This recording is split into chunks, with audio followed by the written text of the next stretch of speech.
Vanaf Genesis tot Openbaring lees ons op verskeie plekke in die Bybel dat God se engele in sy naam optree.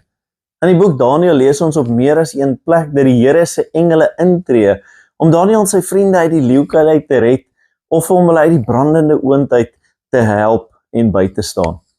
In die Nuwe Testament bring die engele God se reddende boodskap van verlossing in Jesus Christus, die Messias wat gebore is. In God se eie seun se uur van honger en nood versorg sy engele hom in die woestyn. Ja, oor die eeue heen is dit duidelik dat engele as verteenwoordigers van God die mens gefascineer het, so vir jou en my. Kerke, kathedrale en skilderye beeld God se engele uit as teken van sy verteenwoordiging.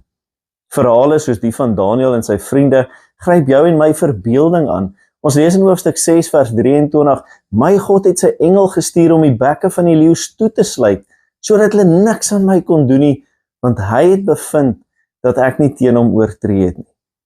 En dit laat ons dink oor hoe ons God se nabyheid moet verstaan.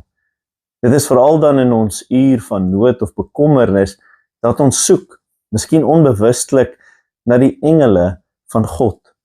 In Afrikaans noem ons weldoeners, mense wat goed doen sonder dat dit verwag word, ook soms engele. Wanneer iemand in ons nood of tekort voorsien, is dit 'n antwoord op jou en my hoop, op ons gebede.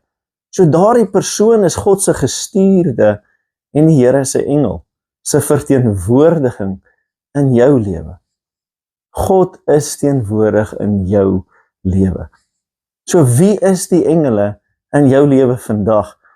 En vir watter mense is jy God se teken van verteenwoordiging? Kom ons bid saam. Here, help my om u engele rondom my raak te sien.